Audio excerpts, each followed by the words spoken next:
Momen Indra Lesmana antar Eva Celia menuju altar.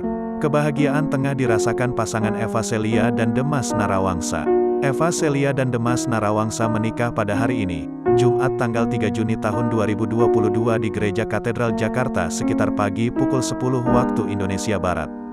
Dalam salah satu unggahan foto Instagram Bride Story, terdapat foto Eva Celia yang diantar oleh ayahnya, Indra Lesmana menuju altar, tempat Eva dan Demas mengikrarkan janji suci. Dalam foto itu tampak Eva mengenakan baju pengantin didampingi Indra Lesmana yang mengenakan setelan jas warna hitam. Senyum tersungging dari bibir mereka. Untuk diketahui, Eva Celia merupakan anak dari pernikahan Sofia Latjuba dengan musisi Indra Lesmana.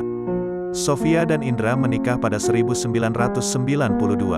Namun, pernikahan keduanya kandas pada 1993. Sebelum ini, Eva Celia dan Demas Narawangsa menggambarkan suasana pernikahan mereka melalui jumpa pers via daring @The Bride Story. Demas Narawangsa adalah seorang musisi yang sebelumnya sempat berkolaborasi dengan Eva Celia dalam produksi lagu.